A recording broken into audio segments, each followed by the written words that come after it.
Jorge Enrique Pizano era el auditor del proyecto Ruta del Sol 2, adjudicada a Odebrecht y al grupo Aval. Al grupo Aval de un señor del que se habla demasiado poco en Colombia, que es Luis Carlos Sarmiento Angulo, a pesar de ser el dueño del país. Y cuando Pizano descubrió pago de sobornos a empresas y contratistas, lo comunicó a su amigo Néstor Humberto Martínez, que en ese momento era abogado de Luis Carlos Sarmiento Angulo, y quien posteriormente llegó a ser el fiscal general de la Nación. Curioso que no se declaró impedido. Bueno, buena parte de los colombianos de verdad que no nos conformamos con las explicaciones que dio la fiscalía de Néstor Humberto Martínez, ex abogado de Luis Carlos Sarmiento y ahora fiscal, de que la muerte de Pizano fue por causas naturales y que la de su hijo por accidente. Tampoco nos gustan las prisas del actual fiscal Barbosa de cerrar el caso, ni el engaño y la manipulación que hubo clarísimamente en medicina legal. Y mucho menos el silencio de algunos medios de comunicación respecto a todo lo que tenga que ver con este caso y con Luis Carlos Sarmiento Angulo. Así que tuvimos una alegría muy grande estos días al enterarnos de que nuestro amigo, colaborador y admirado abogado se iba a encargar de llevar la causa de la familia. Miguel Ángel del Río, bienvenido. Pablo, un saludo como siempre para ti, a todos tus televidentes, a mi gran amigo Gonzalo Guillén y al doctor Javier Oviedo. Gracias por la invitación, Pablo. Supimos que la familia iba a llegar hasta las últimas consecuencias, que no iban a estar dispuestos a dejar impune la muerte de Jorge Enrique Pizano y de su hijo Alejandro. Y esta es la noticia de la semana, ¿no? Esa representación en manos tuyas. Pero la familia, que también confiaba en Néstor Humberto Martínez, ahora afirma rotundamente que las muertes fueron homicidios y que en los informes de medicina legal hubo manipulación. Razón por la cual también hemos invitado al doctor Javier Oviedo Gutiérrez, médico forense, presidente del Sindicato de Medicina Legal. Bienvenido, doctor Oviedo. Sí, muy buenos días para todos. Agradezco su invitación. Es importante, como en su momento se dio, que se haga claridad sobre lo que sucedió en ese momento con la actuación del entonces director Carlos Eduardo Valdés Moreno. Sí, señor. Y es que usted, doctor Oviedo, fue el que denunció a Carlos Valdés, el director de medicina en ese momento, que en rueda de prensa desde la fiscalía le mintió descaradamente al país diciendo que se habían hecho unas pruebas en unas manchas de sangre encontradas en una toalla y que no tenían cianuro, cuando en medicina legal ni siquiera había pruebas para buscar cianuro. Valdés además tuvo que renunciar y 2 meses después fue contratado por Martínez Neira como, pues, en la única forma en que podía contratarlo, asesor científico. Valdés fue convenientemente reemplazado por su mano derecha, Claudia del Pilar García, quien hoy en día es asesora en la Procuraduría, que es otro organismo donde permanecen engavetados los archivos de este caso. Y para terminar de poner todo sobre la mesa, pues teníamos que invitar ni más ni menos que a uno de los periodistas colombianos que no se arrodilla ante el poder, director de La Nueva Prensa, uno de los pocos medios de comunicación verdaderamente independientes de este país, y al que los invito que se suscriban ahora mismo, que no se conformen con ese periodismo arrodillado que hacen periodistas empresarios y mercenarios en grandes medios de comunicación. Bienvenido, Gonzalo Guillén. Pablo, muchas gracias por la invitación. Un saludo a Miguel Ángel, al doctor Oviedo. Creo que es la primera vez que un funcionario de medicina legal muy informado sobre este caso habla ante la opinión pública. El caso de Jorge Enrique Pizano se desarchive y comience realmente una investigación, por lo que para mí, como muchas personas, no fue una muerte natural, sino un homicidio asqueroso. Y por eso creo que la primera pregunta es para Miguel Ángel, porque, bueno, Miguel, ¿qué ha sucedido para que la familia cambie de actitud, para que de repente crean que la muerte de los Pizano son homicidios y no muerte natural y accidente? ¿Qué ha hecho que la familia cambie su actitud? Sí, Pablo, en eso tienes toda la razón. Con Gonzalo, Gonzalo siempre ha sido un gran seguidor de este caso. Ha recopilado además muchísima información. De hecho, fue en La Nueva Prensa donde precisamente la doctora Luz Estela González saca una declaración que sirve, entre otras cosas, para abrir una nueva línea de investigación que no se había abierto porque, entre otras cosas, la línea de investigación de la muerte de Jorge Enrique Pizano había terminado o había concluido que era muerte natural. A partir de la declaración de la doctora Luz Estela se abre una nueva línea de investigación que terminó nuevamente en archivo en julio de 2022. Y para allá vamos igualmente en el tema de Alejandro, el hijo de Jorge Enrique, a una solicitud también de archivo por parte de la Fiscalía. ¿Qué motivó finalmente que la familia volviera? La familia de alguna manera se mantuvo al margen de la situación por muchas razones. Pero digamos que una de las más importantes era la manipulación del propio Néstor Humberto Martínez. Néstor Humberto Martínez, con base en esa presunta amistad, que prefiero no tener ese tipo de amigos además en la vida, con base en esa presunta amistad, el hijo de Néstor Humberto Martínez estaba muy cerca de la familia Pizano y de las hijas de Jorge Enrique. Entonces, ese ejercicio de manipulación no permitía que su familia pudiera de alguna manera adelantar la investigación.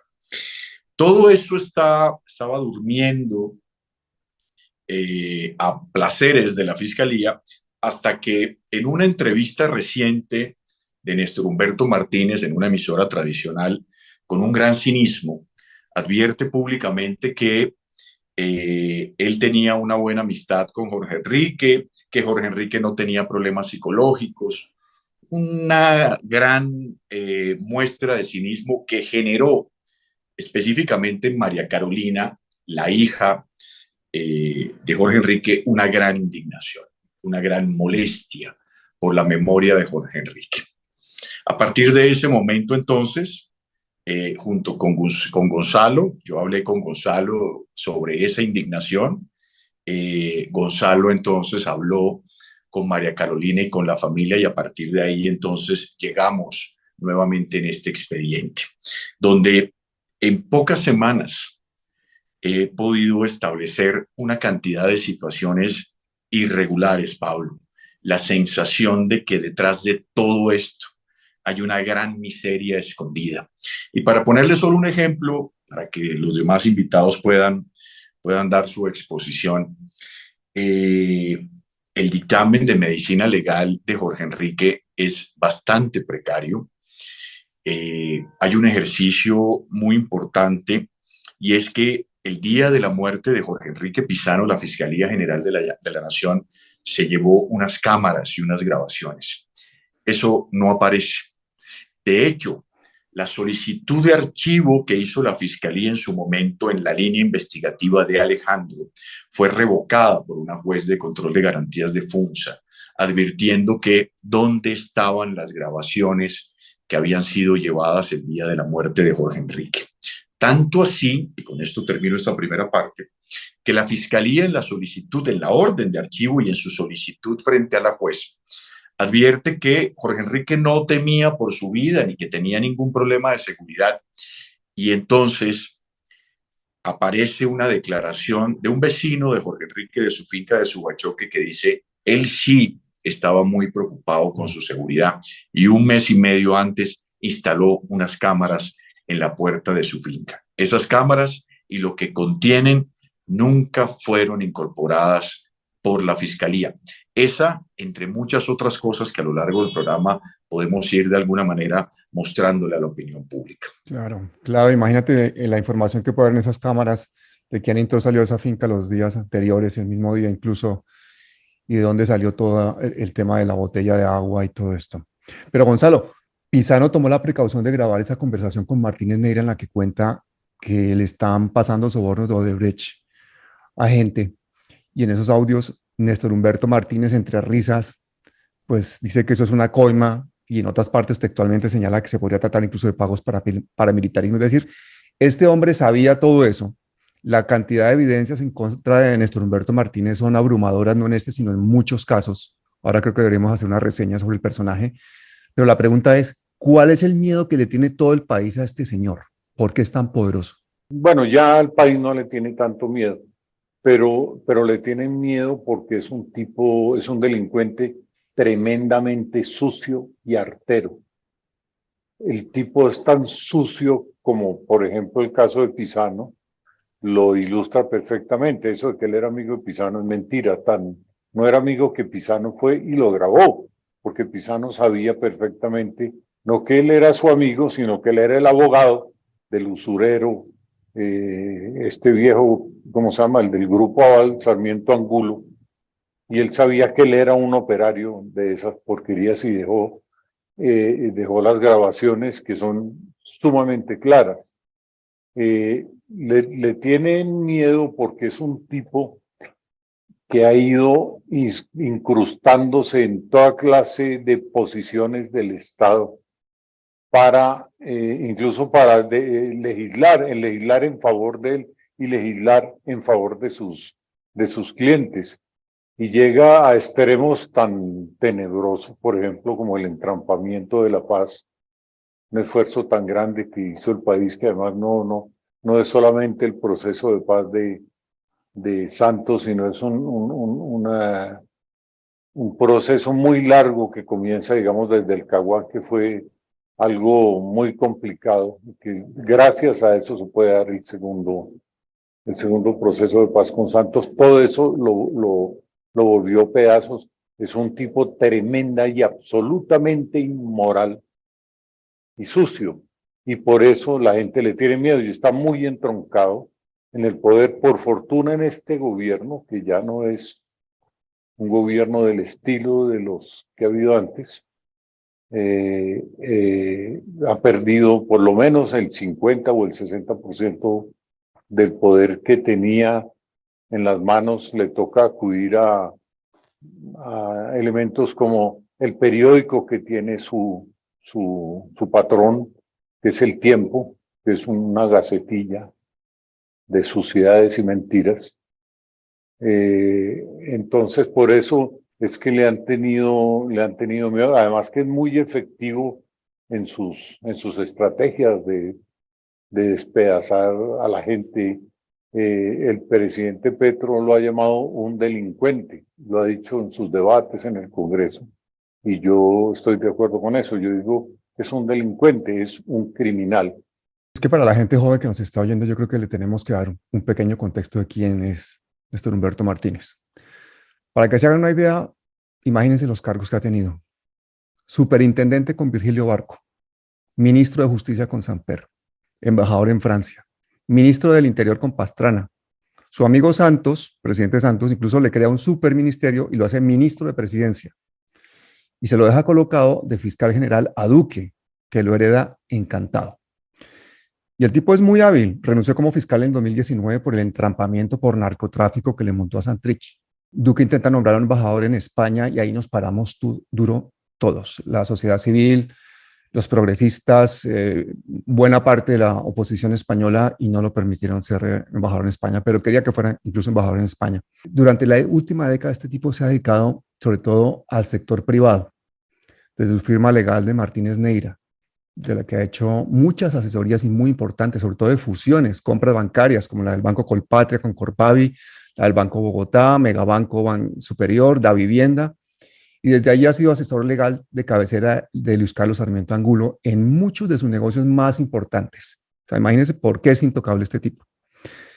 Y esa es la razón por la cual muchos se refieren a él como el hombre de Sarmiento, ¿no? Esos negocios incluyen, por ejemplo, la compra del tiempo, que lo compró el grupo español Planeta, el trámite regulatorio del grupo Aval ante la Securities Exchange Commission de Estados Unidos, que es la superfinanciera gringa, para que pudiera transar en la bolsa de Nueva York, o la compra de Promigas. O sea, es un tipo que ha estado en todo el entramado empresarial duro de Luis Carlos Sarmiento. Dicho esto, ahora sí le quiero preguntar al doctor Oviedo. Doctor Oviedo, usted, esas denuncias que hizo en el año 2018, ¿cuáles fueron? ¿Qué pasó con esas denuncias y a dónde llegaron? Sí, muchas gracias. Pues voy a hacer un recuento de lo que pasó en esa época, entre noviembre y diciembre del 2018. El entonces director de Medicina Legal, Carlos Eduardo Valdés Moreno, empezó a hacer unas declaraciones en medios. Esas declaraciones, como nosotros lo dijimos en la denuncia del del 10 de diciembre iban en contra de la verdad científica. Es decir, nuestros peritos habían determinado unas cosas, pero él salía a medias a decir otras cosas. Estaba poniendo en tela de juicio la verdad científica, la verdad de nuestros científicos y nuestros peritos. Eso llevó a que nuestra organización sindical pues definiera que teníamos que salir y hacer algo porque se pondría en tela de juicio eh, digamos, la verdad científica. Eh, ¿Por qué digo la verdad científica?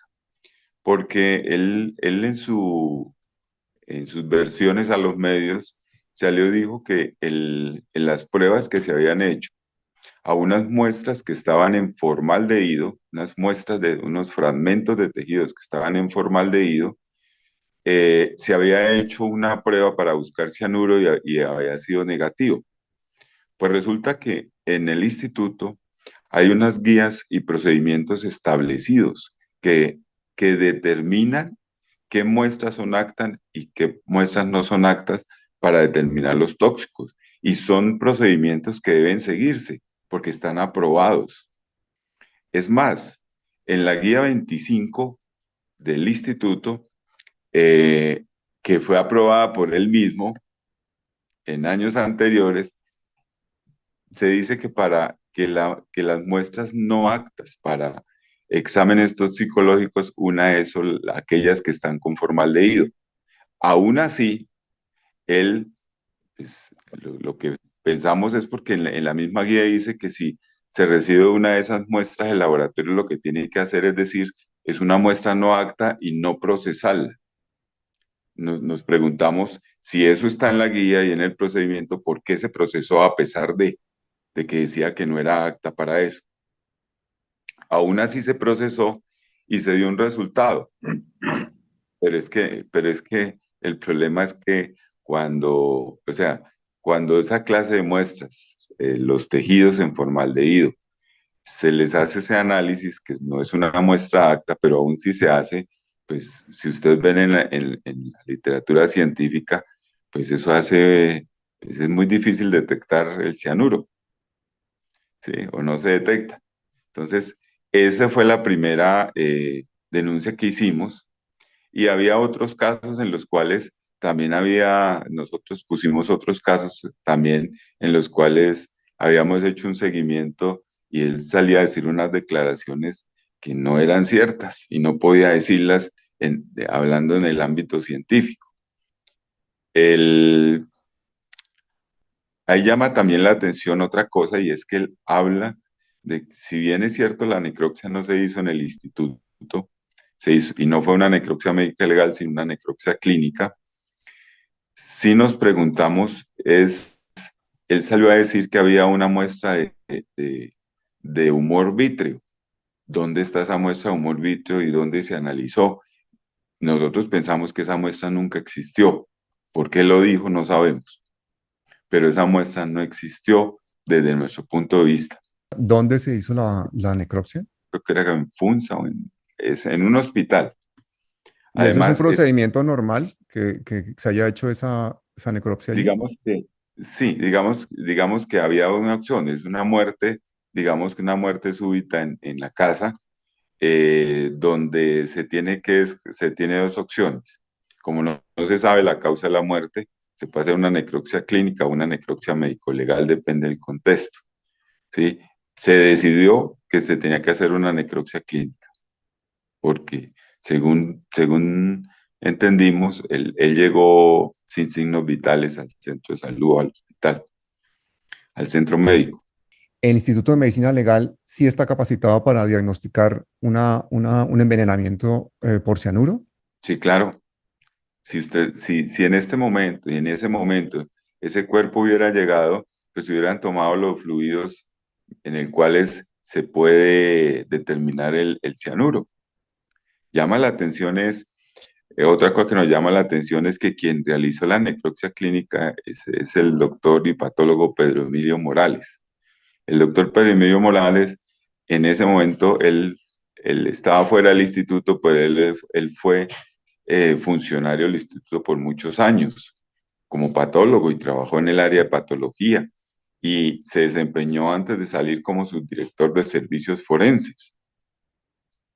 Y entonces nosotros nos preguntábamos, bueno, si el doctor Valdés está diciendo que se tomaron muestras para esas muestras de tejidos en formaldehído, normalmente se toman en una necropsia clínica para un estudio de histopatología, que es un estudio en el cual esos tejidos van a un tratamiento, se ponen en unas placas y un patólogo hace la lectura, o sea, mira por el microscopio y hace un diagnóstico microscópico. Y se sabe, pues, la idea es saber si hay una patología que explique la muerte. Nosotros nunca conocimos ni nunca supimos el resultado de ese estudio de histopatología, ni en los medios se ha dicho cuál fue el resultado de ese estudio de histopatología, porque si bien es cierto, si era un infarto, una muerte natural por un infarto, como lo han venido diciendo, pues ahí en el estudio de histopatología debió darse ese resultado, ¿sí? Entonces, no nos explicamos eso. La otra cosa es, si fue una necropsia clínica, ¿por qué Valdés dice que tomaron un morbitre? O sea, ¿estaban pensando en otra cosa? Cuando usted toma fluidos es porque está pensando en otra cosa, en otra causa de muerte. Entonces, pensamos que esa muestra nunca existió, pero él lo dijo a los medios de comunicación, ¿sí? Entonces, todo esto llevó a que se cuestionara eso y, y a pesar, o sea, debió haber una orden superior para procesar esas muestras a sabiendas que el procedimiento decía que no se podían procesar o que no era una muestra apta para analizarlas. Ya posteriormente, en las declaraciones, él dice que hay una toalla, que la toalla tiene una mancha, que de la mancha, eh, decía que el análisis de la mancha era el ADN de Pisano y fuera de eso, que esa mancha, la mancha no tenía cianuro. Entonces volvemos a lo mismo, es que la mancha de sangre no tampoco estaba dentro de las muestras aptas para hacer eso, ¿sí? Y eh, finalmente, como el 20 de diciembre, en la W sale revelan un dictamen de biología forense que lo hicieron nuestros peritos, donde decía que ni siquiera no era sangre. Y entonces, de donde él sale a decir que era sangre, que no tenía cianuro. O sea, todo estaba, y ahí es donde se ocurre la renuncia del director Carlos Eduardo Valdés Moreno. Doctor, y ahora que habla de ADN, ¿se encontró ADN de Pisano en la botella? Esa es la otra cosa, no sabemos, de ese no conocemos el resultado, pero sí llama la atención que él hablaba que en la botella sí había cianuro y que el hijo muere por eso, y que en él sí había cianuro, y que la botella estaba en la casa. ¿Sí? También hay una serie de incongruencias porque aparece un frasco donde encuentran ADN de Pisano y un tarro con cianuro, donde encuentran ADN de Pisano. Y en el caso Entonces, del hijo, sí se comprobó que ha sido una muerte por intoxicación por cianuro. sí, exactamente. Eso es lo que hablan las declaraciones a los medios, ¿sí? Y esa es la información que a la cual nosotros pues, hemos tenido acceso y es a la de los medios. Y es por esa información de los medios donde nosotros empezamos a decir, esto no es cierto, él está diciendo mentira, eso no es cierto científicamente.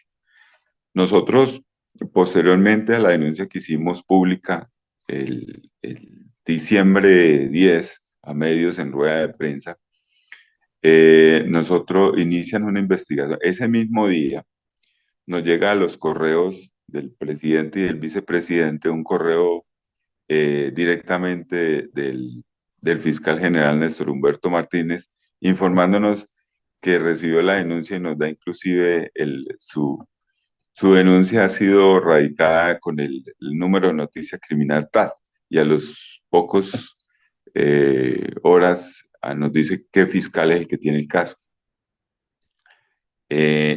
Nos llamaron posteriormente a aclaración en la Procuraduría en enero tal vez o febrero del siguiente año, el 2019. Yo asistí, le di los soportes que teníamos para la denuncia, lo que le estoy diciendo, o sea, las guías, eso va en contra de las guías, va, y todas las irregularidades del proceso. Hemos estado desde el año 2018 pendientes de qué ha pasado con esa denuncia. En diciembre, precisamente en diciembre del año pasado, del 2022, nosotros escribimos a la Procuraduría, a la doctora Margarita Cabello Blanco, la procuradora, preguntando en qué iba el proceso. Pues nosotros habíamos sido los que habíamos hecho la denuncia y queríamos información de qué había pasado y en qué iba el proceso. La respuesta es, me permito leerla, dice aquí de Bogotá, 23 de diciembre del 2022, Procuraduría General de la Nación, señores Javier Oviedo Gutiérrez y Gerson Carvajal, presidente y vicepresidente de Sindeme Ilegal, el expediente número tal, y nos dice, con el fin de atender la solicitud del radicado tal relativo a solicitar informe del estado actual del proceso de la referencia, se procede a responder en los siguientes términos. En este proceso, la Procuraduría Tercera Delegada para la Investigación y Juzgamiento Penal por auto del 22 de julio del 2020 resolvió formular pliego de cargos en contra del señor Carlos Eduardo Valdés Moreno en su condición de director general del Instituto de Medicina Legal para la época de los hechos de edición que fue notificada el 24 de julio del 2020, 2 años después. Por auto del 10 de agosto del 2021, la Procuraduría Tercera Delegada para la Investigación y el Juzgamiento Penal, en cumplimiento de las resoluciones 207 y 217 del 2021, remitió por competencia el proceso disciplinario a la Procuraduría Delegada para el Juzgamiento Disciplinario de Reparto, correspondiéndole el conocimiento de la Procuraduría Segunda Delegada para la Vigilancia Administrativa, hoy Procuraduría Delegada Disciplinaria del Juzgamiento 2. Actualmente el proceso se encuentra en práctica de pruebas documentales y testimoniales. Ese es el estado del proceso de la denuncia. Y ahora tenemos otro problema, el que esté la mano derecha de Valdés ahora en la Procuraduría, ¿es un motivo para sospechar que eso se pueda obstaculizar a ese nivel, Miguel Ángel? Es un problema y eso hay que resolverlo, Pablo. Yo pienso que la presión estas últimas semanas tiene que generar alguna consecuencia. Yo le anticipo algo al doctor Oviedo, y es que dentro de la orden de archivo de julio de 2022 se establece que en la boca de la botella con cianuro encontraron muestras de ADN de Jorge Enrique. Es decir, le incluyen a eso incluso un evento adicional más complejo desde el punto de vista científico. Porque entonces, si encuentran muestras de ADN en la boca de la botella con cianuro, es o él se la tomó con cianuro o la tomó previamente cuando tenía el agua saborizada y después le sacaron el agua e introdujeron el cianuro. Es decir, mucha más complejidad al tema. Pero lo que usted dice, o lo que dice el doctor Oviedo, Pablo, es muy cierto con relación al dictamen sobre la muerte de Jorge Enrique, porque valga la pena adicionar, doctor Oviedo, dice la orden de archivo que ellos no pueden determinar exactamente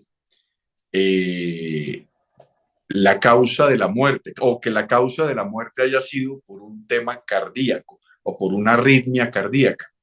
Y empiezan, y es muy curioso además porque se alejan de lo científico para llegar a lo especulativo.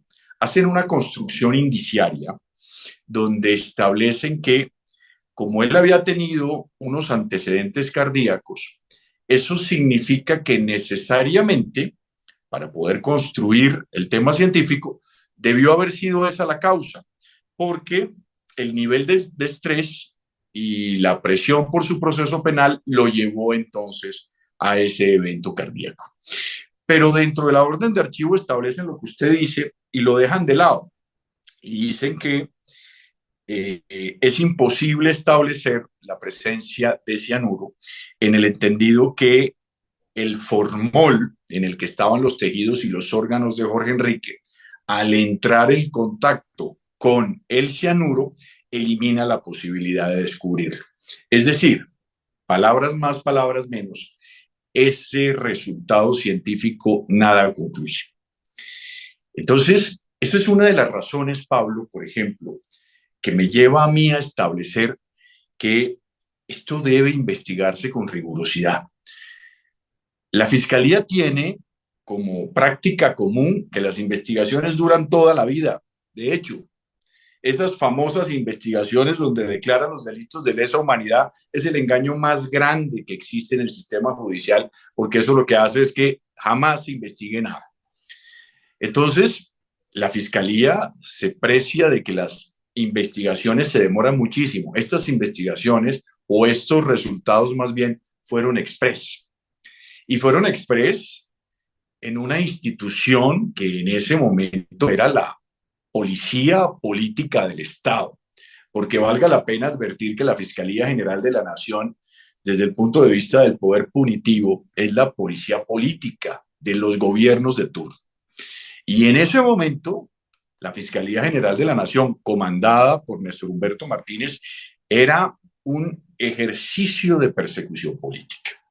Y encontrar un nicho de información como el que tenía Jorge Enrique Pizano, que entre otras cosas tenía correos y comunicación importante con muchas personas, vale la pena. La última declaración judicial de Jorge Enrique Pizano fue ante la superintendencia del doctor Pablo Felipe Robledo.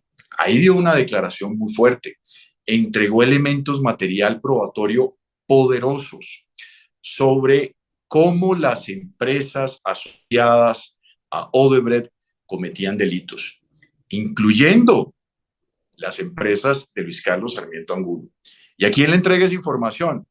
Pues al hombre que sería el más poderoso del país, dueño de la policía política del Estado.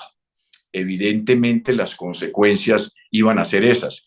Si Jorge Enrique no tenía ninguna inquietud con su seguridad, ¿por qué razón entregaba información valiosa pocos días y pocos meses antes de morir a periodistas en este país? ¿Cuál era su propósito? ¿Por qué razón advirtió que solamente saliera su declaración si él moría? Era porque sabía perfectamente que tenía pasos de animal grande.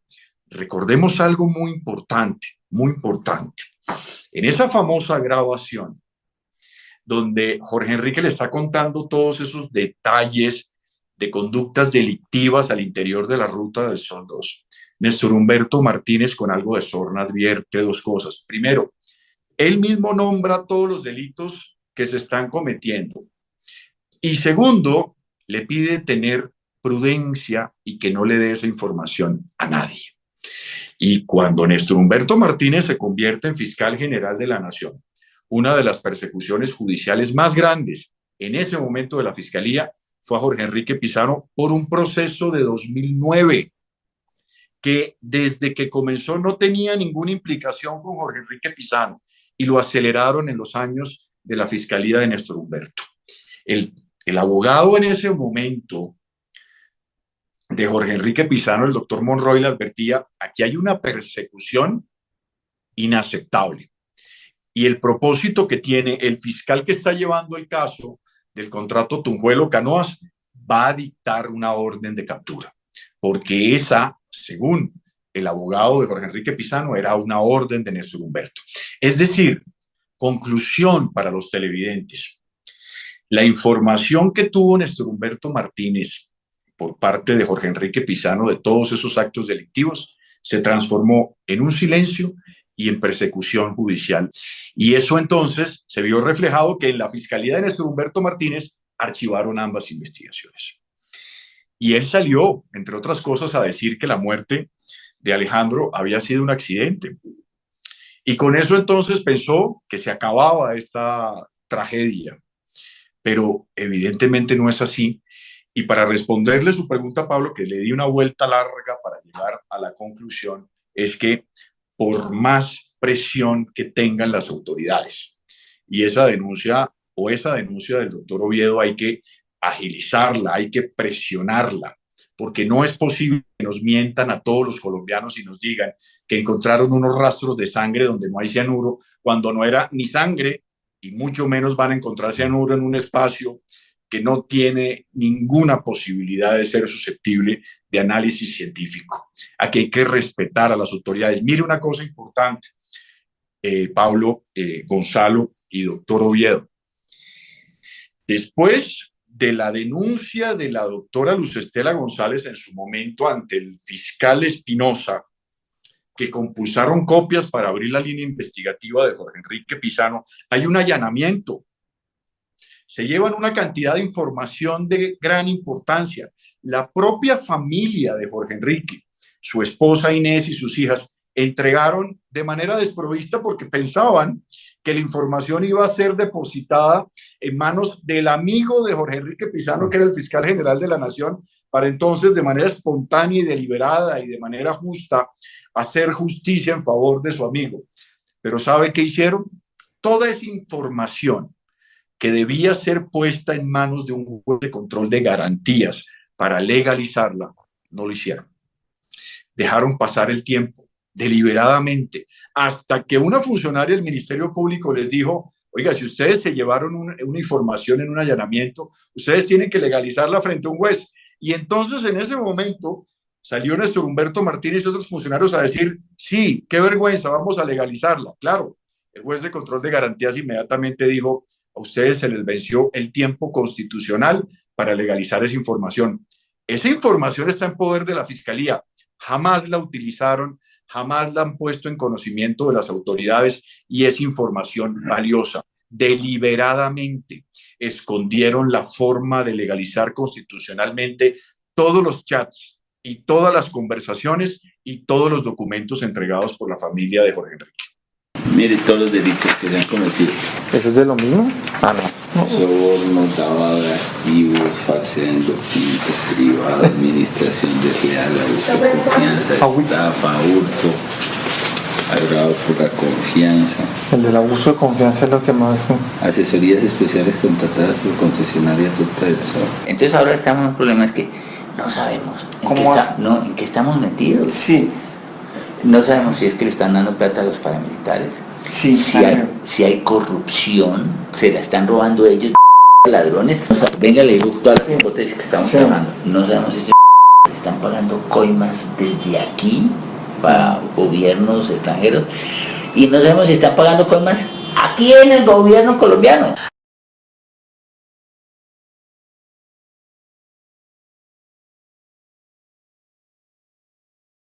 Estamos reviviendo esa persecución que sufrió Pizano con estas palabras tuyas, Miguel Ángel. Y eso me hace preguntarle a Gonzalo, bueno, después de esta persecución tan brutal por parte de la Fiscalía y la Procuraduría, Pizano recurre a Noticias 1 porque quería que lo entrevistaran, estaba pidiendo una entrevista. Por otra parte, el poderoso Grupo Aval pauta en medios como Noticias 1, donde se publicó esa entrevista póstuma. Néstor Humberto Martínez dijo en el Congreso que Pizano se había suicidado, frustrado porque Noticias 1 no había publicado su entrevista. Y lo dice en base a un chat con Iván Serrano, el periodista que lo entrevistó, que yo no sé si eso es una chuzada ilegal, pero Noticias 1 se había comprometido a sacar la entrevista, o al menos Iván Serrano, el periodista, a sacar esa entrevista el lunes 5 de noviembre, que era festivo. Pizano se suicidó el 8, y la entrevista la sacaron editada el día 12 de noviembre. O sea, la sacaron días después y no se sacó completa. Entonces, la pregunta, Gonzalo, es, ¿están los medios de comunicación aparentemente alternativos también asustados ante el poder no solamente del dinero, sino del fiscal en la sombra, que es Néstor Humberto Martínez? No, yo no le voy a hacer un juicio a Noticias 1, ni voy a acusar a Cecilia Orozco ni a Iván Serrano ni a seguirle el juego a Martínez Neira de atribuirle a ellos la muerte de Jorge Enrique Pizano. Esa especie que puso a correr Martínez Neira, pues les ha hecho mucho daño a ellos. Y yo no quiero entrar a hacer una acusación porque no puedo hacerla y hacer un señalamiento.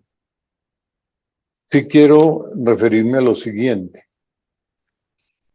El gran perseguido inicialmente de todo esto era el señor Luis Fernando Andrade, expresidente de la ANI. Él fue puesto en la casa por cárcel por Néstor Humberto Martínez. Lo perseguía con drones y con antenas que puso frente a su casa. No lo pudo asesinar, pienso yo, opino yo, porque él es ciudadano americano y en la casa de él, la embajada de los Estados Unidos, puso un funcionario de seguridad que yo lo vi en su casa. Yo visité a Luis Fernando Andrade en su casa, hablé con él varias veces. Ahí estaba este funcionario de seguridad que le estaba protegiendo la vida. No solamente el gran testigo. ¿Quién era el gran testigo de todo esto de Odebrecht? El gran testigo era Pisano. Pisano sabía todo, había investigado todo. Él lo dejó saber, grabó a este miserable del Martínez Neira. Y él muere. En cualquier circunstancia que haya sido, él muere. El gran testigo de Odebrecht, el gran testigo que había descubierto los sobornos y las pistas sobre el lavado de activos que se consolidó en los Estados Unidos, lavado de activos del Grupo Aval y de Martínez Neira, es el señor Pisano. Y él muere, y todavía no sabemos cómo murió. Y todas las explicaciones de la muerte de él, nos lo acaba de mostrar brillantemente el doctor Oviedo, son mentirosas. Y eso es una actitud criminal. Queda otro testigo, muerto Pisano, queda un gran testigo, un maravilloso testigo, al que Pisano había contactado, y de eso nunca se habla. Le había entregado toda su información y le había pedido que se investigara por ese lado, por el lado del que se llama Rafael Merchán, era el secretario de Transparencia de la Presidencia, con toda la información que él recibió de Pisano y otra más que él tenía. Era el gran testigo, ya no estaba Pisano, el gran testigo era Rafael Merchán. Rafael Merchán muere envenenado por cianuro. Y en las grabaciones de Pisano con el delincuente Martínez Neira, que todavía no era fiscal, sino era abogado del usurero Sarmiento Angulo y de sus empresas, y también lo había sido abogado de Odebrecht. Él lee una lista de delitos, es famosa esa grabación, dice que el Grupo Aval mandó a hacer una investigación, un examen de toda la información de Pisano y encontraron los siguientes delitos y los enumera. Ese estudio, ese concepto jurídico lo rindió Juan Carlos Forero, abogado penalista brillantísimo y muy respetado, que había sido vicefiscal general de la Nación también, y era en ese momento, creo, el decano de Derecho de la Universidad del Rosario. Martínez Neira tenía ahí el concepto cuando lee, dice, aquí está el concepto. Nunca han aportado ese concepto al proceso en la Fiscalía. Miguel Ángel, yo te recomendaría que tú pidas que entreguen ese concepto. Lo tiene Martínez Neira, y tan lo tiene que lo estaba leyendo ahí. Lo tiene el viejo usurero ese del Sarmiento Angulo, porque dijo que se lo habían enviado a él y él lo había contratado. Y lo tiene, y no creo que sea tan tontarrón de no saber lo que significa el hijo del viejo Sarmiento Angulo también. Ahí está perfectamente especificado cuáles son los elementos que encontró el doctor Juan Carlos Forero para determinar toda esa serie de delitos, que los lee y los presenta ahí Martínez Neira. Perdona, Gonzalo, ¿y Pisano le alcanzó a entregar al FBI los papeles? ¿Todas las pruebas? No, yo no sé, esa parte no la sé. Hay quienes dicen que sí, hay quienes dicen que no. ¿Tú sabes, Miguel? Sí, pero sí. Según lo que yo he podido averiguar, Jorge Enrique le entregó la información a miembros del FBI. El poder de esa gente es el miedo que inspira. Cuando nadie les tiene miedo, ya no tienen poder. Toda la información más valiosa del fiscal ad hoc. Al día, este tipo, Martínez Neira, renuncia para que deje de tener vigencia la función del fiscal ad hoc, porque ya lo tenía, hablando en castellano, lo tenía agarrado de las pelotas y le había denunciado a sus dos fiscales delincuentes, criminales, sicarios que tenía, Álvaro Betancourt y Daniel Hernández. Me precio de haber hecho votar al primero, de haber hecho judicializar al segundo. Y espero que lo destituyan, espero que lo metan a la cárcel. Todo el material del fiscal ad hoc, al día siguiente de que se va este tipo, Néstor Humberto Martínez, que organiza un entramado para que quienes lo respalden sean igual de sucios y corruptos a él y que sigan sus orientaciones. Entonces allanan las oficinas del fiscal ad hoc, se roban absolutamente toda la información que había ahí y está completamente desaparecida. Está completamente desaparecida. Yo, por fortuna, tengo un backup de eso. Lo tengo bien guardado. Debo reconocer que yo le entregué toda esa información al Departamento de Justicia de los Estados Unidos. Ahí encontré la declaración bajo juramento que hizo la abogada de la familia Pisano, muerta de miedo, en la que dice qué fue lo que pasó y dice que el responsable de la muerte de Pisano y de su hijo es Néstor Humberto Martínez. Yo sé que lo que estoy haciendo asume uno de estos riesgos, pero hay que hacerlo porque todo lo que le ha pasado a Jorge Enrique Pisano, que tengo muy claro que no fue un fallecimiento accidental. Eso no fue un accidente, ni lo que le pasó al hijo. Aquí hubo manos criminales en la muerte de los dos, de ambos. Y sé que mi vida puede correr peligro y vengo en taxi, no le he puesto cuidado a su ofrecimiento y a su amable ofrecimiento de una protección, porque aquí en cualquier momento pues recibe uno un tiro, porque puedo fallecer. Yo sé a qué me estoy exponiendo, pero no estoy de acuerdo con manchar y enlodar el buen nombre de una persona honesta y correcta como fue el doctor Pisano. ¿Por qué considera que hay manos criminales según la expresión que acaba de utilizar? Por lo que encontraron en la finca de la nena Ponce. Él hizo referencia a la reunión que sostuvo con el doctor Néstor Humberto, quien fuera su amigo y quien él decía que lo sentía como su amigo, pero finalmente lo abandonaron y lo dejaron solo y él salió de su trabajo después de haber suministrado toda esta información tan valiosa. Lo dejaron solo.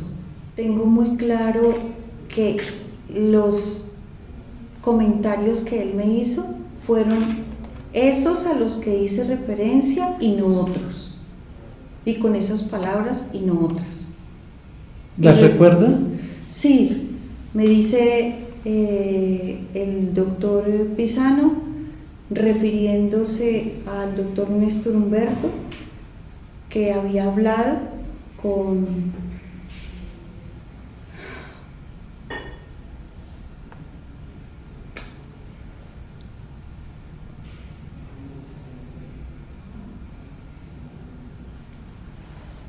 yo desconozco si el doctor Pisano habló personalmente, no sé por qué no pidió hablar personalmente y no a través de terceros con el doctor Sarmiento. Para la claridad, Sarmiento padre, Sarmiento padre. Siempre me refiero a Sarmiento padre.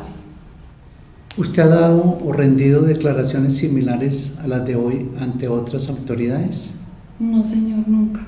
Esta es la primera vez. Yo quisiera poder amparar un revólver que tengo para tener forma de defenderme armada, porque protección de terceros no. Me perdí ahí. ¿Amparar qué significa? O sea, el revólver tiene... El revólver era de mi esposo fallecido. Ya. Fallecido. Mi esposo fallecido. Yo en este momento, mi estado civil es casada nuevamente, pero necesito poder portar el revólver, porque yo en este momento no tengo nada. Yo voy a tomar un taxi allá afuera.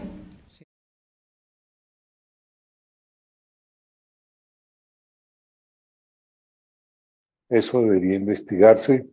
Cuando llegue un fiscal decente, en Colombia nunca ha habido un fiscal decente, puede ser que algún día lo haya.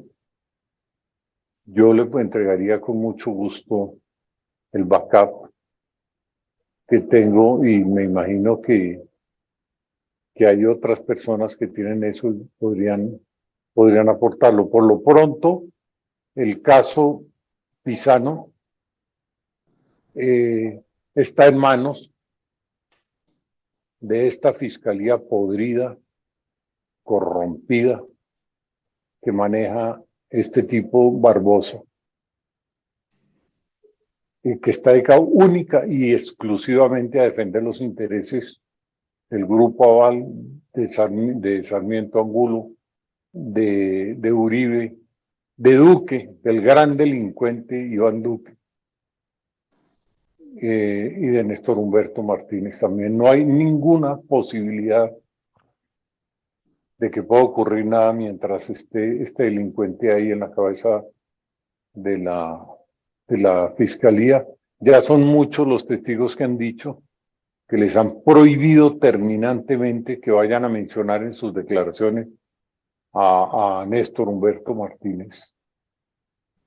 Los han amenazado, como ocurrió con Otto Bula. Con Otto Bula no solamente lo amenazaron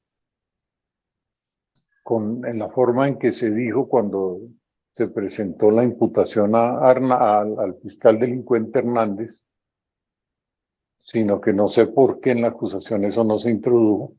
Para que no hablara, le judicializaron a la mujer y a los hijos. Cuando sabían que iba a cooperar, le judicializaron a la mujer y a los hijos para callarlo, para tratar de callarlo. Parece que no lo han logrado y que no lo van a lograr. Este fiscal en la sombra realmente es como un fusible, ¿no? Un fusible de Luis Carlos Sarmiento y de los poderosos del país, que al final él va a quemarse porque seguramente ya es que no tiene más escapatoria con este prontuario tan importante. ¿Cuál puede ser la estrategia de él en este momento? Porque lo van a dejar solo y seguramente va a terminar en manos de los gringos. ¿Cuál crees que puede ser la estrategia de él para seguir con esta impunidad que ha arrastrado por delante tantos presidentes, a tantos gobiernos y que compromete pues a los grandes poderes económicos de Colombia? El futuro que tienen todos los delincuentes. Las personas que cometen delitos tarde o temprano, cuando la ciudadanía les pierde el temor, cuando dejen de manejar el poder que han tenido y dejen de tener la influencia que han tenido con ocasión a la presión de las autoridades, pues evidentemente empezarán las investigaciones. Yo le apuesto también a lo que Gonzalo establece con ocasión a que la única forma de que eso pueda ocurrir es en un cambio de dirección de la Fiscalía General de la Nación. Ya no como ejercicio de política de Estado, sino una fiscalía independiente del Ejecutivo, aún de este Ejecutivo, y que haga una investigación rigurosa. Es la única forma. Cuando se siente la Fiscalía General de la Nación hacer una investigación rigurosa, tendrá evidentemente todo el poder a su alcance para materializar todo lo que estamos advirtiendo. Aquí hay una cantidad de delitos cometidos, aquí hay una cantidad de irregularidades Nadie puede ser lo suficientemente poderoso para evitar la persecución legítima de las autoridades judiciales. Y hay muchísimos elementos. ¿Qué es lo que ha pasado?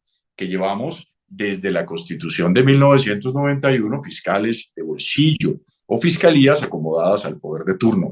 Y lo que es peor, llevamos 20 años siendo víctimas de un poder desaforado del Estado, con una fiscalía a su antojo que persigue enemigos políticos y evidentemente eso sigue todavía teniendo influencias. Y una de esas razones es la pregunta ante la cual, ¿por qué si el señor Néstor Humberto Martínez ya no está en la Fiscalía General de la Nación, por qué el señor Barbosa mantiene esas solicitudes y las investigaciones también quieren cerrar? Fíjese el afán de cerrar rápidamente esa investigación, tanto la de la muerte de Jorge Enrique como la de la muerte de Alejandro en el año 2022, porque en el año 2022 se acaba la Fiscalía de Barbosa y en el año 2023 vamos a tener un nuevo funcionario. Ellos quieren archivar a como de lugar para que evidentemente sea más compleja la solicitud de desarchivo que tendría que hacerse necesariamente ante un juez de control de garantías.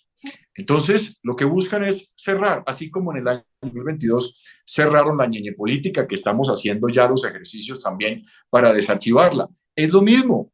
Y la pregunta era, por ejemplo, con la ñeñe política, que no tenía ni pies ni cabeza, yo me preguntaba, ¿cómo es posible que Francisco Barbosa investiga a María Claudia Daza, la asistente de la UTL de Álvaro Uribe Vélez, cuando Barbosa participó con María Claudia Daza en la campaña para elegir al presidente Duque? ¿Qué nivel de presentación puede tener eso? Pues evidentemente el destino de esa investigación iba a ser el archivo. Entonces, necesitamos hacer investigaciones rigurosas, Pablo. Es más, no importa quién caiga, ya estamos cansados de ideologizar la política o de ideologizar la justicia. Lo que necesitamos es que dentro de la justicia estén personas que busquen eso, independientemente del color y del trapo y del pañuelo, sean de derecha o sean de izquierda. Aquí es necesario encontrar la verdad. Y creo que un ejercicio legítimo de investigación va a establecer quiénes son los autores de los homicidios de Jorge Enrique y de Alejandro, con una acotación adicional que no se ha hablado y que me parece muy importante. Alejandro tenía tanta o más información que su propio padre sobre el tema de Odebrecht. Estaba absolutamente enterado de todo.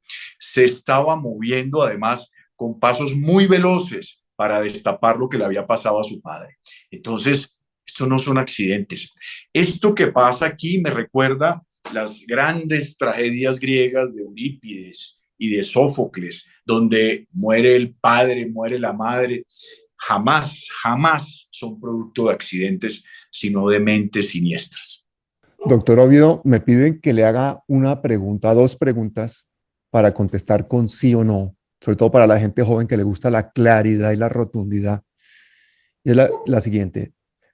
La primera, ¿puede la Fiscalía determinar tan rotundamente que la muerte se debió a causas naturales en el caso de Jorge Enrique Pizano? No. La segunda, ¿pueden afirmar que no advierten la presencia de cianuro? Tampoco. No. Es decir, en este caso ni se puede afirmar ni descartar ni lo uno ni lo otro por la manera en que se hicieron las cosas. Gonzalo, y ese buen ojo que tiene este hombre para nombrar colaboradores también habría que mencionarlo. Recordemos que el corrupto fiscal anticorrupción, Gustavo Moreno, que había nombrado Martínez, fue el involucrado en el cartel de la toga, ¿no? Yo diría que el caso del cartel de la toga, lo único que ha pasado es que ha florecido y se ha institucionalizado y todos sus miembros cada día están más ricos. Desgraciadamente la justicia está en manos, en su mayor parte, y en las más altas esferas, en manos de delincuentes. El cartel de la toga pues no ha pasado ni va a pasar nada, porque la única posibilidad de que haya justicia es que ellos hagan justicia y ellos no van a hacer justicia. Es que para la gente joven que nos escuche, el cartel de la toga es que el grado de corrupción llegó a que había magistrados de la Corte Suprema de Justicia que cobraban sobornos por intervenir o hacer manipulación de casos, ¿no? Por hacer justicia. Por hacer justicia. Y de hecho, uno de esos corruptos, que fue Moreno, que lo nombró Martínez, calificó a Martínez como de sicario judicial, que había montado una oficina de sicariato judicial en la fiscalía. Claro, ¿Qué te parece? conformada por los que ya mencioné, Álvaro Betancourt y Daniel Hernández principalmente. A Moreno, lo que pasa es que los corruptos como Moreno también le están perdiendo el miedo a Martínez Neira. Y tienen que hablar, y ya han hablado. Cuando llegó Moreno a Colombia, él mismo lo dijo, entre lo que le dijo la fiscalía y las amenazas que recibió, estaba que no podía hablar conmigo. ¿Por qué no podía hablar conmigo? Martínez Neira hace poco publicó, eso es un caso absolutamente aberrante e insólito en la historia del periodismo, frente a lo cual la entidad esta, ¿cómo se llama?, ha estado totalmente callada. La FLIP publicó una página entera. Martínez Neira, sí será el grado de desespero en el periódico El Tiempo, que es el periódico de su patrón, el usurero Sarmiento Angulo, una página entera inventándome a mí unos chats absolutamente falsos, diciendo que yo manejo al FBI, que yo mandé al canciller de Colombia a los Estados Unidos a hablar mal de él y a pedir que lo judicialicen, una carta dirigida a la embajada de los Estados Unidos, en la que le pide al embajador que le prohíban al FBI hablar conmigo. Eso es completamente alucinante, aberrante. Lo que muestra claro, eso sí, es que está muerto de miedo. Él es el que tiene miedo ahora y él sabe perfectamente que la justicia le está subiendo piernas arriba. Y por fortuna no la justicia de Colombia, que no existe, sino la justicia de los Estados Unidos. Miguel Ángel, y una cosa que yo creo que tú estás cerca de la familia, el calvario que vivió Pisano porque lo despiden, nunca más consiguió trabajo, lo maltrataron, lo abandonaron, e incluso llegó desesperado a ir a buscar a Luis Carlos Sarmiento al sitio donde votaba, ¿no? Para poder hablar con él. Y que además 4 años después ni siquiera Corficolombiana le ha pagado a la familia los últimos meses de trabajo, ni la liquidación, ni nada. Eso es verdad. Hay algo que a mí lo que he podido investigar y averiguar sobre él y compartir con la familia. Jorge Enrique Pisano, más que cualquier otra cosa, era un hombre bueno. Y esa expresión puede estar ya incluso trillada dentro de los conceptos de naturaleza humana. Pero fíjese que era un hombre que fue quedándose solo. Solo con su conciencia, fíjese que dignificó su propia convicción. Y cada vez se fue ensimismando más, descreyendo de la justicia, derrotado, no desde el punto de vista de su credibilidad sobre la justicia, sino derrotado desde el punto de vista humano. Porque, entre otras cosas, la función que él tenía era vigilar, auditar, y lo hizo de manera maravillosa. Yo creo que, más allá de toda cosa, debemos dignificar la vida de un hombre justo, un hombre que hizo todo humanamente posible para advertir lo que estaba ocurriendo. El problema es que estaba rodeado de lobos, y evidentemente la información y los depositarios de la información eran lobos. Se quedó sin trabajo, se quedó sin recursos, se quedó sin posibilidades. Lo único que lo mantenía a flote era su propia convicción. Ese día era el día de las votaciones para donde termina siendo presidente Iván Duque, donde empezaba ese reino de la tragicomedia de estos últimos 4 años. Y Jorge Enrique se sentó en el Gimnasio Moderno ese día porque sabía que en cualquier momento del día iba a llegar Luis Carlos Sarmiento Angulo a votar ahí, al Gimnasio Moderno. Y lo esperó todo hasta que finalmente lo vio y se le acercó y le dijo lo que estaba pasando, y Sarmiento Angulo lo trató con indiferencia. Le dijo que iba a revisar el tema, evidentemente nunca lo revisó. Siguió la persecución judicial de una manera apremiante. Falleció, bueno, no falleció, lo asesinaron. Y finalmente, hoy todavía le deben a la familia, a su esposa y a sus hijos, las empresas de Luis Carlos Sarmiento Angulo, el trabajo desempeñado por Jorge Enrique. Y eso habla de algo que para mí es atroz, y es el poder que tienen algunos hombres en este país, poder para acabar con la vida de los otros, poder para manejar el sistema judicial, poder para manipular a la información. Yo creo que Luis Carlos Sarmiento Angulo es tan pobre que lo único que tiene es dinero. Y a este hombre también, a Pisano, le negaron la visa en los Estados Unidos porque supuestamente había una investigación, lo cual no era cierto. ¿Tú crees, Gonzalo, que ahí hubo participación de Néstor Humberto Martínez y su mano negra? Sí, claro, Martínez Neira encontró desde la fiscalía una manera de quitarle la visa a muchísima gente, Marta Lucía Zamora, por ejemplo. Y la embajada le hacía caso y empezaba a perder la visa. Todos los que él quería acabar y callar y hacerle daño, entonces iba y les conseguía que la embajada de los Estados Unidos les quitara la visa. Por fortuna, eso ya no está funcionando así. Y este tipo, Martínez Neira, como yo dije antes, ha perdido muchísimo del poder que tenía, poder para delinquir y para hacerle daño miserablemente a la gente. Todo esto que hemos estado hablando, en su mayor parte, está en 3 libros que ha escrito Alex Bernot, que están gratis en la Nueva Prensa. Es lanuevaprensa.com.co.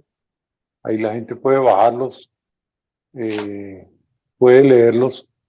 Y Alex es otra de las grandes víctimas de este tipo, que lo llevó a la cárcel 2 años entre las ratas y las cucarachas y los peores criminales de Colombia, sin ninguna prueba de ninguna naturaleza.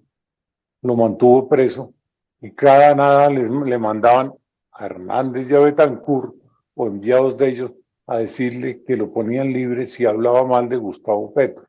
Gustavo Petro, quien hoy es presidente de Colombia, afortunadamente, porque todo el poder que dependía de la presidencia lo ostentaba Martínez Neira, por ejemplo, a través del degenerado que estaba Iván Duque, y en este momento ya no lo puede hacer.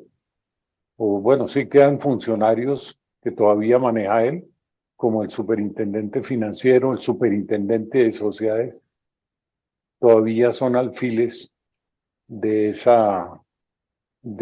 antro de la corrupción que gira alrededor del viejo Sarmiento Angulo y de Martínez Neira y otro.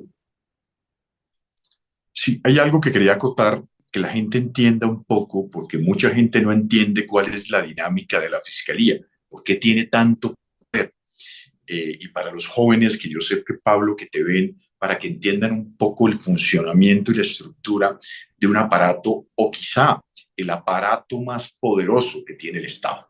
La Fiscalía General de la Nación maneja el poder punitivo del Estado. Es decir, una fiscalía mal manejada es una empresa criminal. Es decir, un presidente de la República terna entre 3 personas a los candidatos para dirigir ese ente investigador.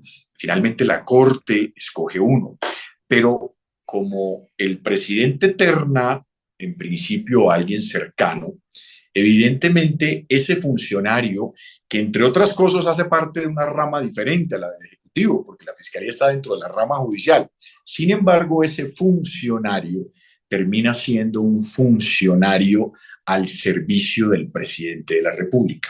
Y si el presidente de la República tiene o ha tenido en su trasegar político enemigos ideológicos, pues utiliza el servicio de la política criminal y le saca investigaciones, montajes de testigos para eliminar a los enemigos políticos. Así ha funcionado. La Fiscalía General de la Nación en ninguna época ha investigado delitos. La Fiscalía General de la Nación ha perseguido enemigos políticos. Valga la pena establecer que hay excepciones de fiscales valientes y funcionarios que en realidad quieren la institución y que nosotros conocemos y que son gente que uno admira mucho dentro de la Fiscalía General de la Nación, pero son excepciones porque la política está diseñada desde arriba.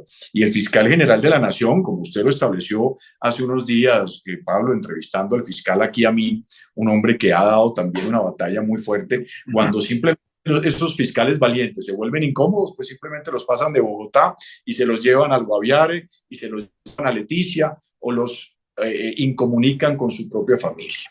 Entonces, así funciona el ejercicio del poder del Estado.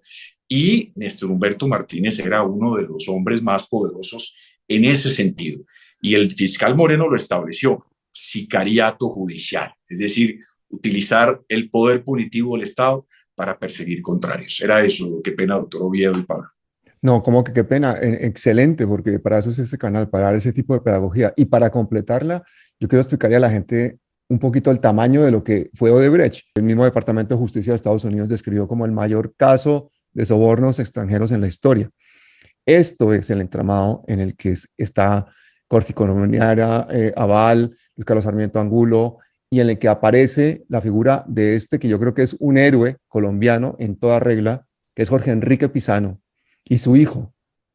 Pero la figura de Jorge Enrique Pizano, y desde aquí quiero hacer muy extensiva, no solamente nuestra más profunda condolencia a la familia por estas pérdidas irreparables, sino el reconocimiento a una persona que nos quiso alertar sobre un caso de corrupción a todos los colombianos, un caso de corrupción internacional que nos salpicaba a nosotros, que salpica al hombre más rico de Colombia, que salpica al fiscal y a grandes y poderosos hombres, funcionarios y políticos colombianos, y a este hombre eso le costó la vida. Entonces yo creo que el reconocimiento más profundo por parte de todos nosotros es precisamente divulgar esto y hacer un apoyo social importantísimo a personas como Gonzalo Guillén a través de La Nueva Prensa. Suscríbanse por favor a La Nueva Prensa, sigan a Gonzalo, sigan a Miguel Ángel, sigan al doctor Oviedo, a mi colega el doctor Oviedo. Quiero agradecerle no solamente la valentía de haber denunciado a Valdés en su momento, sino haber seguido siendo judicializado y perseguido, porque a usted le han hecho una persecución muy importante a raíz de todo esto, y quiero que usted nos cuente un poquito lo que le ha sucedido a usted personalmente por haber revelado estas mentiras que decía el doctor Valdés, director de Medicina Legal en su momento. El Instituto de Medicina Legal y Ciencias Forenses nace en la Constitución del 91. Los constituyentes en ese momento pensaron que el instituto, que era una división del Ministerio de Justicia, o sea, pertenecía a la rama ejecutiva, en la Constitución del 91 pensaron que lo mejor era que hiciera parte de la Fiscalía, que también nace en la Constitución del 91. Y es así como el instituto, cuando nace, pasa a ser de una entidad, un establecimiento público adscrito a la Fiscalía. Inicialmente, el director general lo nombraba una junta directiva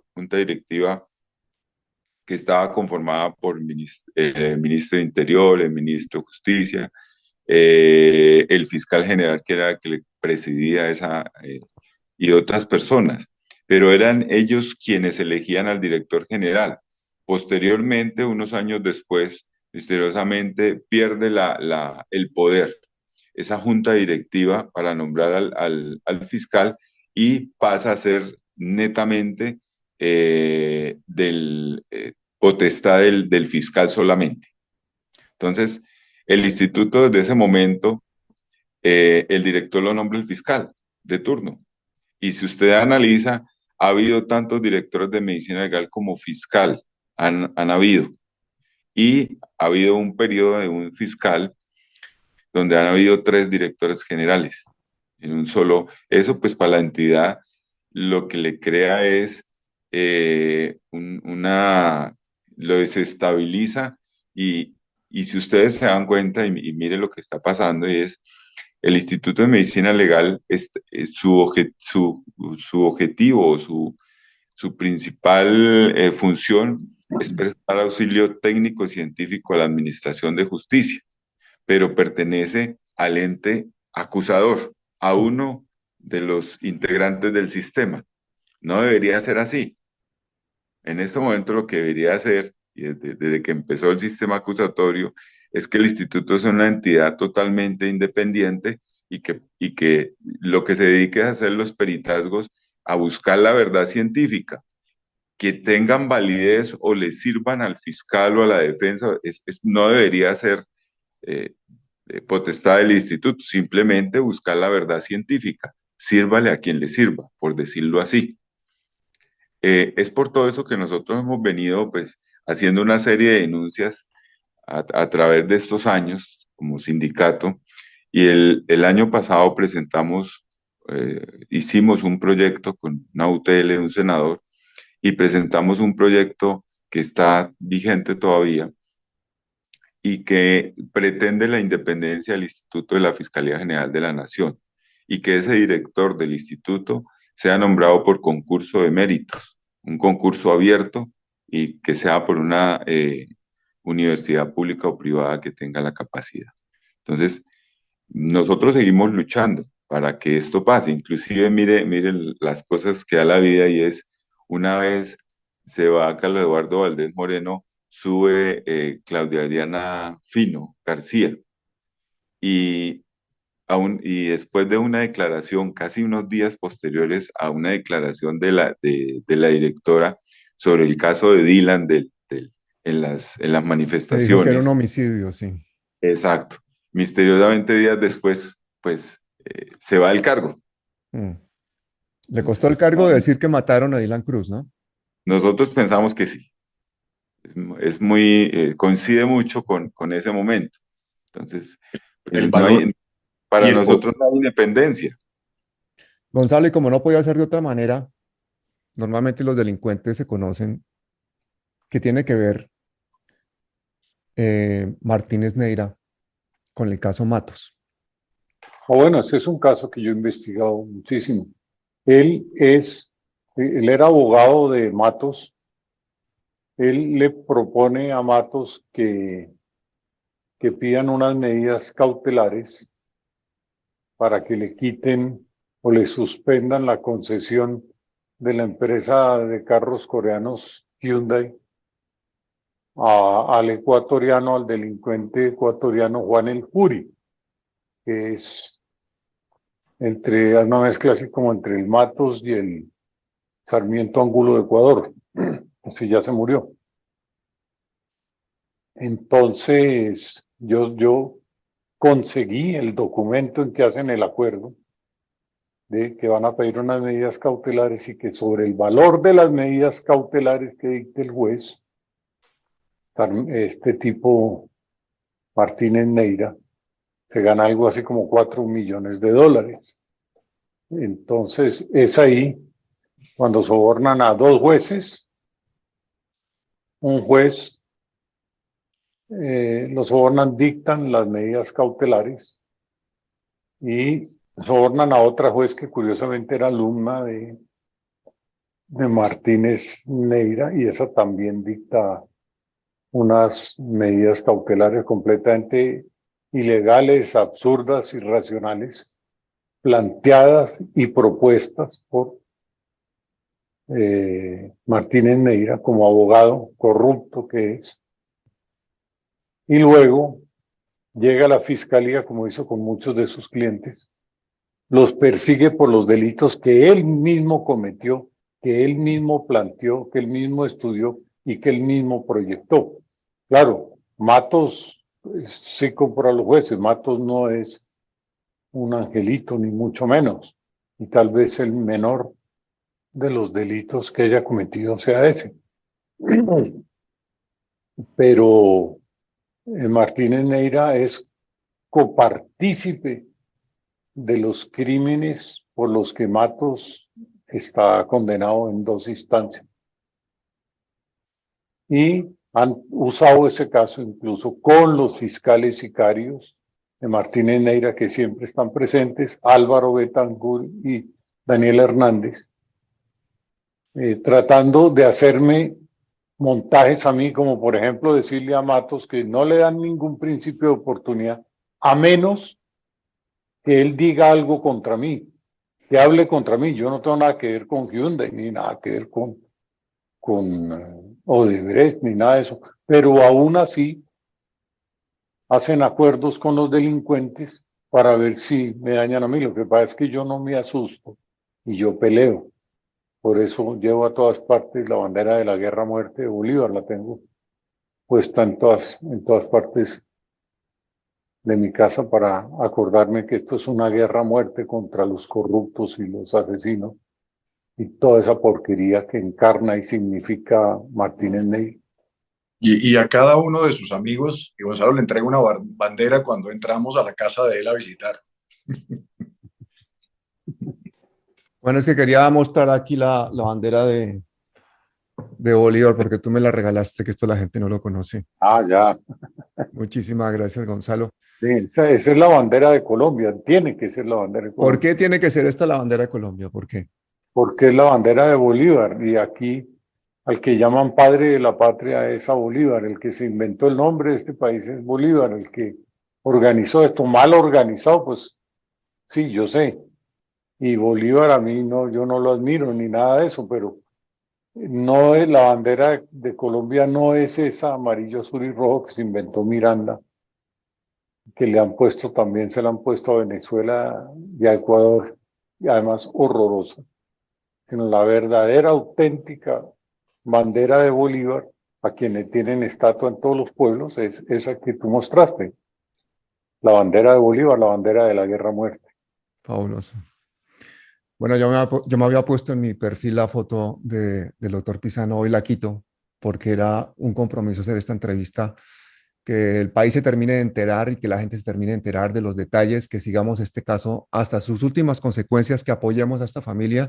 Miguel Ángel, ¿qué me puedes decir de la personalidad de Pisano? Jorge Enrique era un hombre riguroso, obstinado, convencido de su propia realidad y convencido que su papel en todo este entramado era decir la verdad y mostrársela a todo el mundo y buscar destapar este gran escándalo.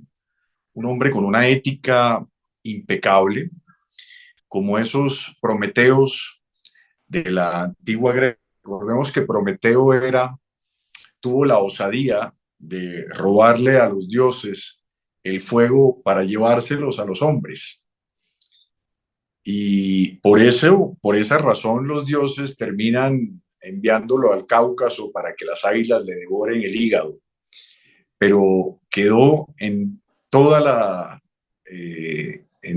humanidad el fuego de Prometeo. Ese es el favor que nos hizo. Quizá el gran sacrificio de Jorge Enrique fue haber luchado y dejarnos ese legado de luchar por la verdad a costa de la propia vida. Al doctor Oviedo, ¿se le quedó alguna cosita que quiera contar, algún detalle, algo que quiera aportar, que no se nos quede nada en el tintero?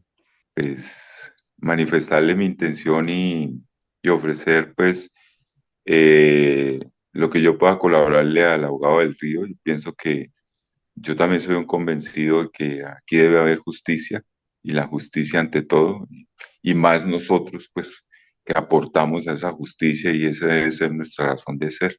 Entonces, y gracias por la invitación, por dar la oportunidad de este espacio.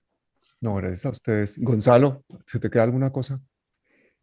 Sí, recomendarle a Miguel Ángel que es muy importante que en el caso que se va a reabrir, en ese caso se incorpore el concepto que rindió el doctor Juan Carlos Forero, que es el concepto que Martínez Neira lee y enumera los delitos y que lo usó para eso, pero no lo usó para hacer justicia cuando fue fiscal.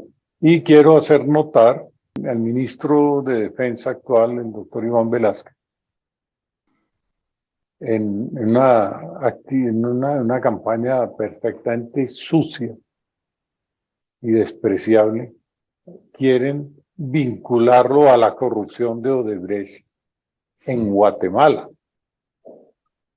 Algo perfecto, algo que uno no puede creer. Guatemala, donde el hombre más rico y el banquero más poderoso, adivinen quién es.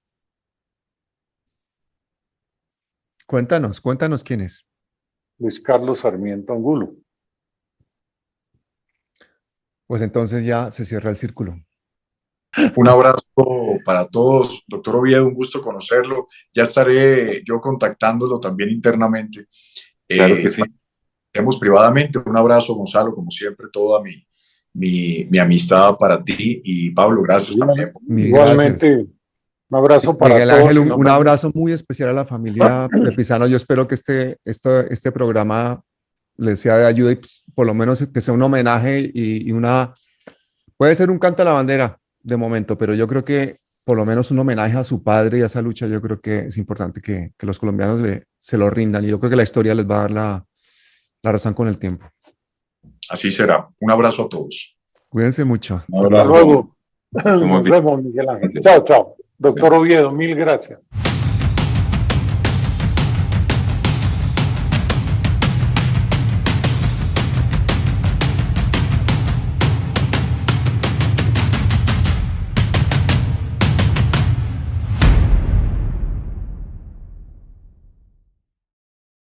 Justicia es una virtud que consiste en dar a los demás lo que les es debido, y juntamente con la prudencia, la fortaleza y la templanza, forma parte de las llamadas 4 virtudes cardinales. Pero no solamente son estas 4 virtudes. Las virtudes son un conjunto de comportamientos, un conjunto de valores, de creencias que tienen que ver con la rectitud, con la honestidad, con la verdad, con la sinceridad, con la transparencia, con el amor hacia los demás, con el servicio desinteresado, con la entrega hacia los otros. Pero creo que ninguna de estas virtudes está presente en la vida de estos canallas que se han atrevido a tomar la vida de otros seres humanos, se han atrevido a acabar con vidas inocentes solamente por su ambición, por su desmesurada ambición por el poder. Y todo esto hace que nosotros los colombianos tengamos dolor en nuestro corazón.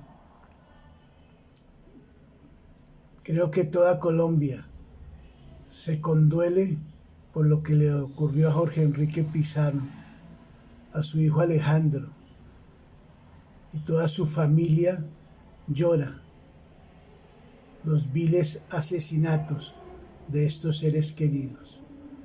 Y entonces pensamos, ¿y dónde está la justicia? Pues la verdad es que estos infames asesinos no se van a quedar sin justicia. Como dice la palabra de Dios, bienaventurados los que tienen hambre y sed de justicia, porque seremos saciados. Y gracias al Señor, porque Él no dejará impune estos asesinatos, y estas personas malévolas tendrán que pagar su maldad.